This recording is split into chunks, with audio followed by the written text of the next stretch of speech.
Greetings, class of 2020. It is my absolute honor and privilege to take a couple of minutes of my time in my home office to share a couple of words of encouragement and inspiration to you. No, I am not President Obama. I am Dr. Christopher Bransel, author of the best-selling book, Outlier Leadership, the 5 No Excuses Habits of Outlier Leaders. Who I am you 23 years ago. 23 years ago, I was a senior in high school.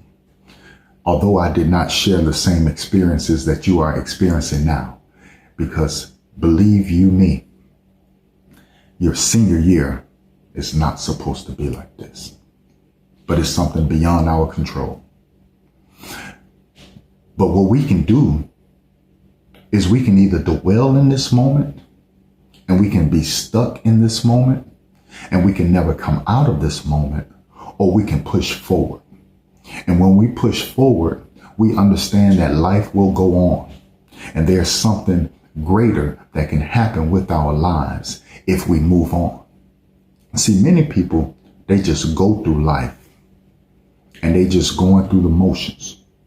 But I want you to grow as you go through. One thing about me is I like things in the middle, right? If I go to Chick-fil-A and I order some fries, I say, hey, can I please have some hot fries? But when you cook those fries, I don't want them too soft and I don't want them too crunchy. I want them right in the middle. And while you're at it, let me grab one of those cookies and creams and milkshakes. But hold up. I don't want my shake too thin and I don't want it too thick. I want it right in the middle. And so these words that I want to leave you with today, I hope they don't go in one ear and out the other, but I hope it sticks right here in the middle.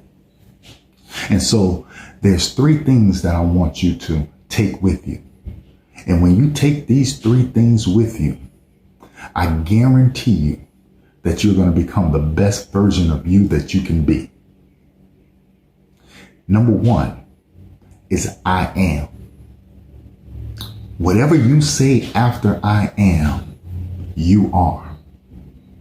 You are whatever you say you are.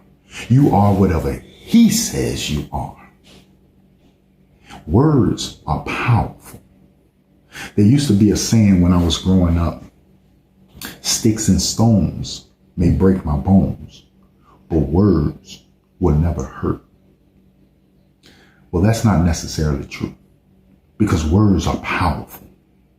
Words hurt, words heal, words encourage, words inspire.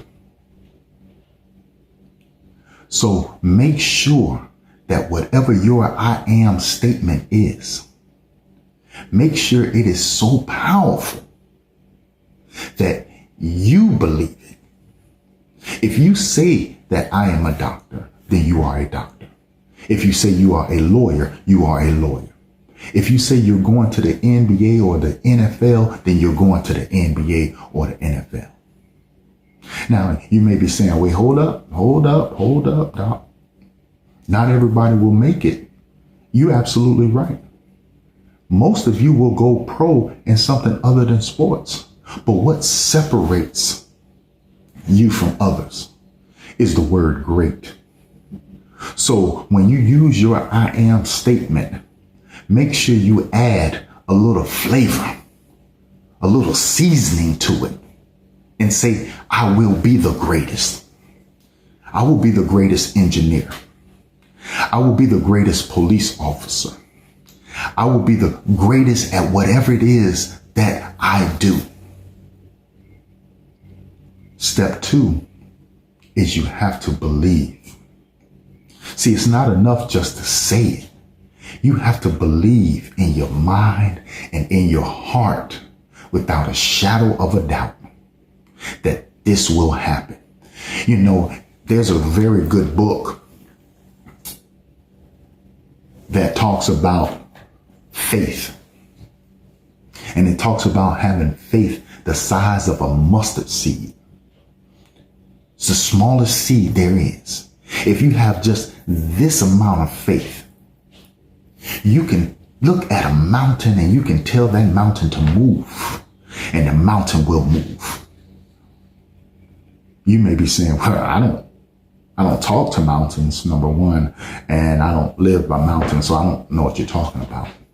Those mountains will be those obstacles, those challenges, those roadblocks, because in life, you're going to experience these things.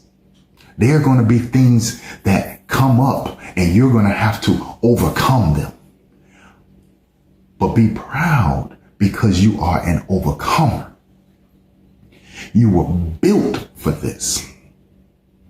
And with that faith, with that belief in yourself, see, you can't depend on your government and economics teacher, your English 4 teacher, your U.S. history teacher, your biology, your algebra teacher, your high school counselor, your high school AP or principal, your junior high principal, your elementary teachers. You can't believe that they will have that faith for you. You have to have that faith for yourself.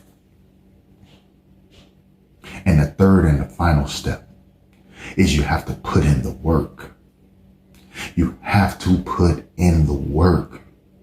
If you're like me or many millions of other people who are watching the Jordan documentary on ESPN, see, the greatest part of that story to me is not the 6 NBA championships, but it's the story of when he was cut from his high school basketball team. And then he went home and he was weeping to his mama. And he wanted to quit. But his mama, being who she was, said, son, you need to get yourself up, dust yourself off, and you need to go put in the work. If you love this so much and you want to be great at it, you must put in the work. And so I'm telling you, because many people make the argument that Jordan is the greatest of all time. Well, guess what? Now it's time for you to become the greatest of all time. I want you to be the greatest at whatever it is that you decide to do. Whatever it is that you said in your I am statement, I want you to be the greatest. It's time for a new GOAT. And that new GOAT is coming from the class of 2020. It has been an absolute honor and privilege to share these words with you. But before I go, there's one more thing I want you to do. And that is love yourself enough to love others. Inspire yourself to inspire others. Motivate yourself to motivate others. And encourage yourself to encourage others. And when you do, not only will you brighten your day, you'll brighten someone else's day.